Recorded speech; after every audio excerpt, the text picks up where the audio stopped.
Have you ever wondered what your mind would feel like without all the noise? What if peace isn't about fixing your life, but simply watching your thoughts come and go like passing clouds? Buddhism doesn't ask you to stop thinking. It asks, who are you without your thoughts? Now picture this. It's late at night. You're lying in bed, the lights are off, but your mind feels like a brightly lit city.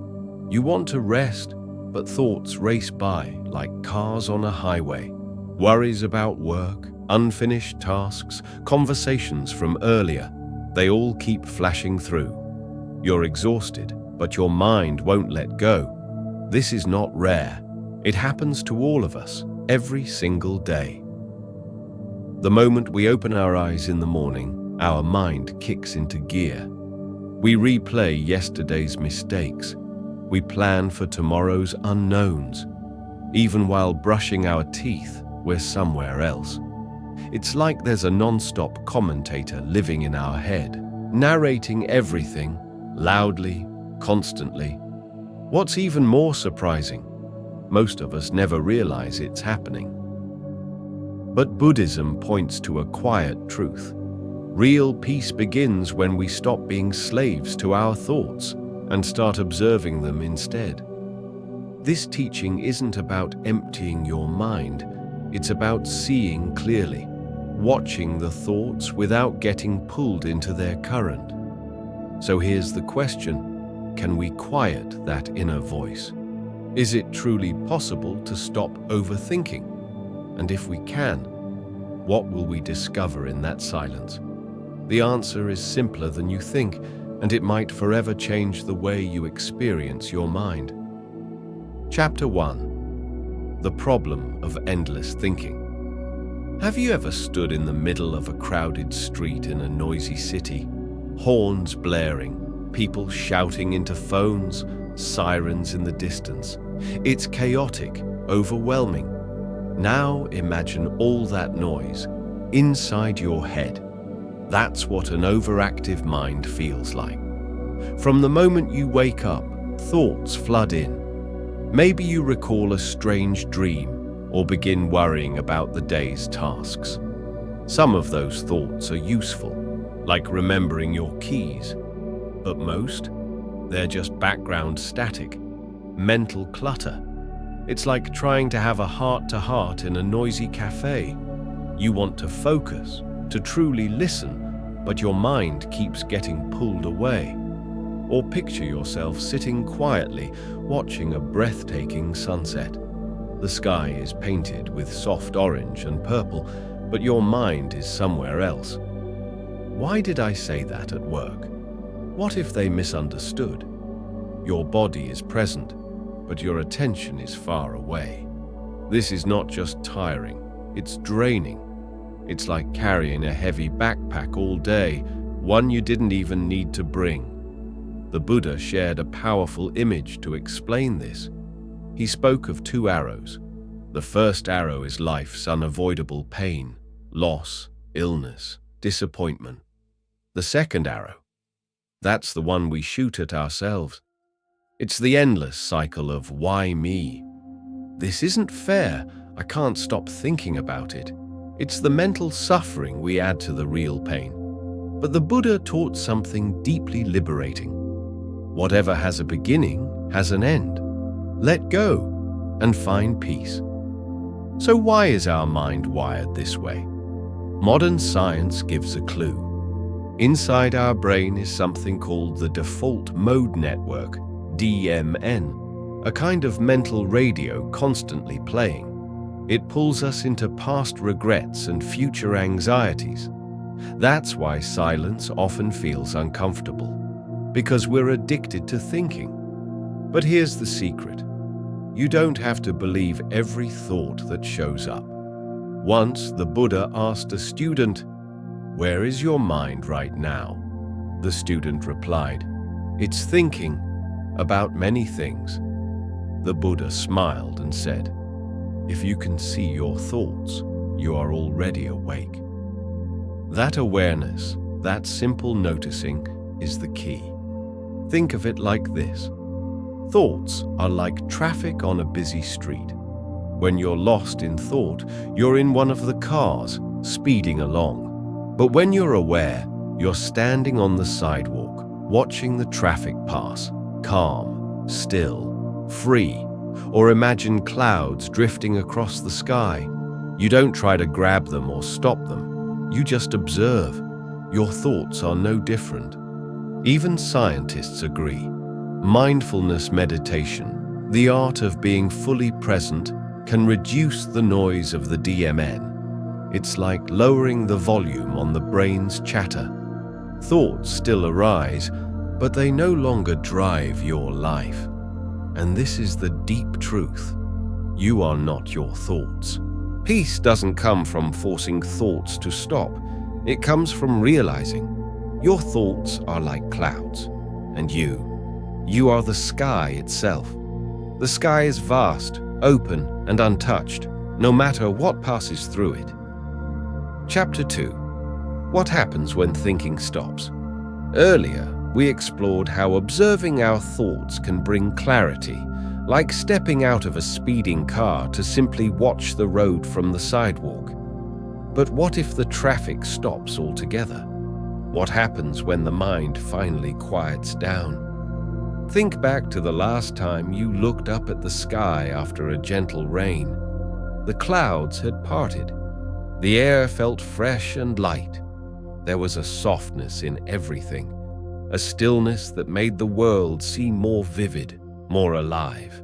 That is what the mind experiences when the constant stream of thought begins to slow, a kind of inner clearing, a deep exhale. Most of the time, our minds resemble a restless sea, waves rising and falling with every thought, memory, plan, and worry. But when the wind dies down, the ocean becomes calm, still, transparent. You can finally see beneath the surface. And when our thoughts settle, the same thing happens within us. The first sensation that often arises is relief. It's as if you've been carrying a heavy backpack without realizing it, burdened by constant analysis, judgment, planning, and remembering. And suddenly, you put it down. Your shoulders drop. Your breath softens. Your body loosens. You might even feel like you've unclenched a fist you didn't know was tight. Then something subtle but profound occurs. The world begins to feel different. Ordinarily, our thoughts act like tinted glasses, coloring how we perceive everything around us. They add filters, stories, judgments, labels. But when thinking slows, it's like taking off those glasses. Suddenly, you're not looking through your mind, you're simply looking. The trees, the light, the sound of a breeze, they appear with a freshness that feels almost new. This is what Zen Buddhism refers to as beginner's mind. It's the art of seeing things without preconceived notions, like a child encountering snow for the very first time. Not analyzing, not naming, just experiencing with open eyes and an open heart. Imagine a little child standing in a snowfall. They don't think, "Ah yes, crystallized water caused by atmospheric temperature changes." Number. They reach out. They taste it. They twirl under it, eyes wide with wonder. That's the purity of awareness we return to when thought falls silent. But something even deeper begins to shift. That constant voice in our heads, the one that says, "I like this. I'm not that kind of person. They should respect me," starts to fade. And with it, the feeling of I becomes less rigid, less heavy. In our daily lives, especially online, we craft identities. I am successful. I am wise. I am better than them. But who are we, really? Are we anything more than a story stitched together from memories, images, opinions, and comparisons? Buddhism, and even Western philosophers like Martin Heidegger, suggest that this identity we cling to is more illusion than truth. Heidegger pointed out that the more we analyze and categorize, the more we distance ourselves from the raw experience of living. We become so busy thinking about life, we forget to actually live it. But when thinking pauses, the illusion breaks. There's a shift. Have you ever listened to music so beautiful it made you forget your name? Or stood in front of a sunset so breathtaking that for a brief moment you were just there, without a single thought? In those moments, you didn't vanish. You didn't become empty. You became whole, present, real. The Buddha taught that suffering arises from clinging to the idea of a separate, permanent self. And in the silence beyond thought, even if only for a few seconds, we drop that clinging. And in its place, peace. But don't misunderstand. This isn't about becoming nothing. You don't disappear. You become more alive, more aware, more attuned to the present. Advanced meditation states in Buddhism, such as Nirodha Samapatti, describe a profound stillness of thought. But even these are not about killing thought. They are about finding freedom from its grip, from its noise, from its illusion of control. When thinking stops, you don't become less. You become more awake, more connected. You return to a simpler, more intimate way of being. You see, you feel, you exist, without being pulled into the endless weight of past and future. And maybe, just maybe, this presence, this natural clarity, is what we've been searching for all along. Chapter 3. The balance between thought and stillness. In the last chapter, we discovered how the mind finds clarity when thoughts slow down, and how, in that silence, we begin to truly see and feel. But does that mean we must stop thinking altogether? Absolutely not. Thinking, after all, is not the enemy. It's one of the most remarkable tools we possess. With it, we solve problems, create new ideas, plan for the future, and reflect on the past. Thought helps us write poems, build bridges, and make decisions. But like any powerful tool, a knife, for example, its impact depends on how we use it. A knife can prepare a nourishing meal. It can also cause harm if used carelessly. In the same way, thought can lead to understanding, or it can create suffering. If our thinking serves us, it's a gift. If it controls us, it becomes a trap. This is why Buddhism emphasizes the middle way, a path between extremes. On one side, there are those who become completely absorbed in thought. They analyze every detail, revisit every memory, predict every possibility, until they feel lost in their own mental labyrinth. On the other side, some attempt to reject all thinking, labeling it as a barrier to peace, trying to suppress it entirely. But neither extreme leads to wisdom. Real peace, real freedom, comes from finding a balance, knowing when to engage with thought and when to rest in stillness. This balance is not theoretical. It's woven into the very heart of Buddhist practice, especially through the Noble Eightfold Path, the practical roadmap to a mindful life. One of its essential branches is right thought, samma sankappa. But this doesn't simply mean thinking correctly. It goes much deeper. Right thought encourages us to develop a mind free from unwholesome patterns, especially those rooted in craving, anger, and harm. It teaches 3 qualities. 1. Letting go of attachment. 2. Cultivating kindness. And 3. Releasing harmful intentions. This isn't about forcing the mind into positive thinking. It's about learning to recognize which thoughts bring clarity, which ones cause confusion or pain. Surprisingly, modern psychology echoes this ancient insight. Cognitive behavioral therapy, CBT, teaches that not all thoughts are facts and not all of them are helpful. Some thoughts lift us. Others distort our perception of reality, leading to unnecessary fear, guilt, or despair. Think of it this way. Just as we choose the food we put into our body, we can choose which thoughts we feed our mind with. Not every thought deserves our attention. There's a famous story. A monk once asked the Buddha, "Should I stop thinking?" The Buddha smiled and replied, "Think when it is useful, but do not become a slave to your thoughts." That answer contains a profound truth.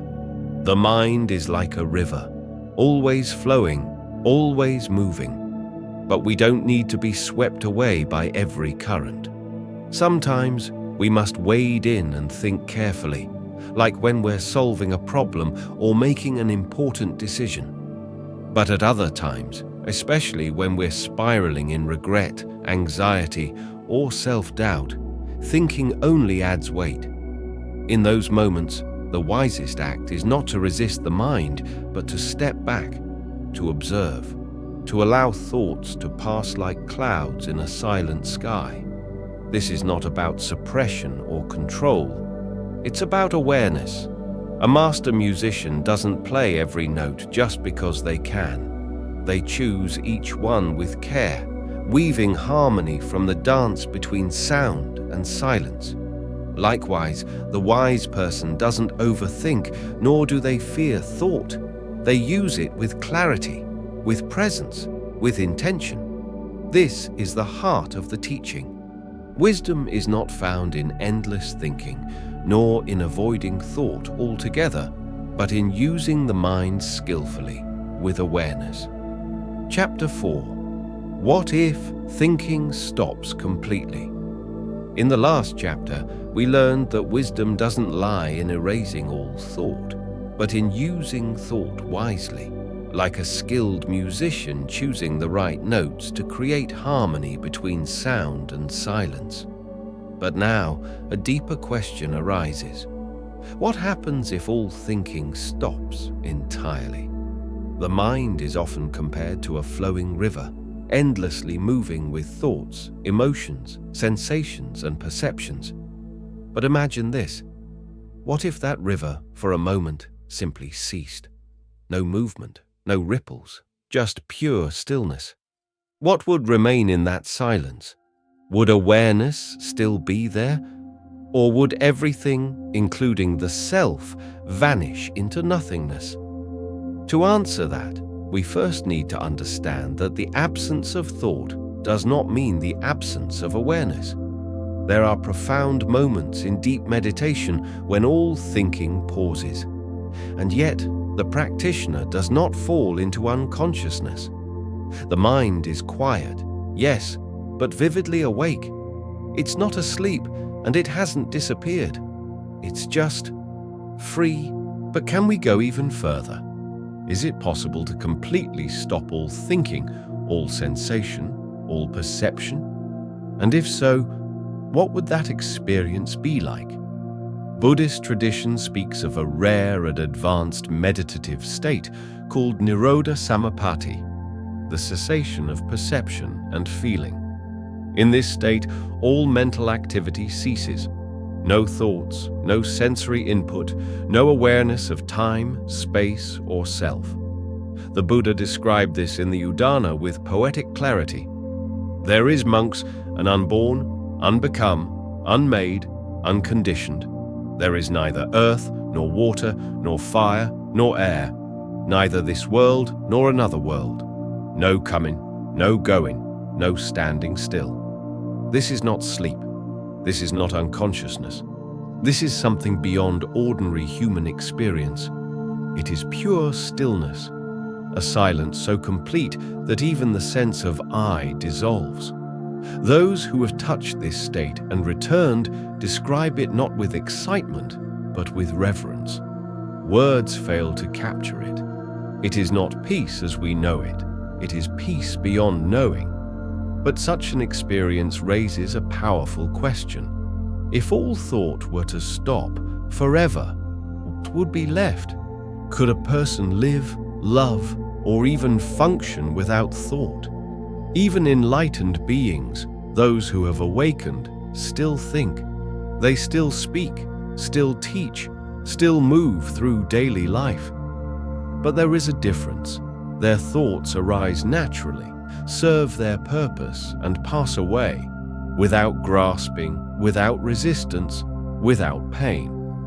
To them, thought is no longer a master, it is a gentle servant. Throughout history, many philosophers have wrestled with the nature of self and thought. René Descartes famously declared, "I think, therefore I am." He believed that the ability to think proved existence itself. But is that really true? Modern mystics like Jiddu Krishnamurti challenged this idea. He once said, "The ability to observe without evaluating is the highest form of intelligence." This suggests that true awareness, the deepest intelligence, emerges not from non-stop thinking, but from clear, open observation. If thought stops, awareness can still remain. But what about the I? The personal self? Would that vanish too? According to Buddhist wisdom, the self is not a fixed entity. It is a process, a bundle of thoughts, memories, labels, and emotions constantly arising and passing. If thinking truly ceases, then the idea of me dissolves as well. What remains is not a person in the way we usually understand, but a spacious presence, boundless and free. Some call this ego death, when the attachment to identity drops away completely, leaving only pure being. Of course, from a scientific standpoint, the brain never shuts down completely unless biological death occurs. Even in deep sleep or under anesthesia, some level of brain activity continues. Research shows that in advanced meditation, areas like the default mode network, the part of the brain tied to self-referential thinking, go remarkably quiet. But the brain doesn't turn off, it simply shifts to a quieter, more receptive mode. So while total and permanent cessation of thought isn't biologically possible unless we die, what is possible and deeply transformative is this: to live in a state where thought no longer dominates, where we are not pushed and pulled by every mental wave, where we are not trapped in stories of me and mine. So, what is the true answer? If thinking stopped completely and forever, there would be no perception, no sense of self, no awareness, only a vast, indescribable void. But that's not the goal. The Buddha never asked us to eliminate all thought. He asked us not to be ruled by it.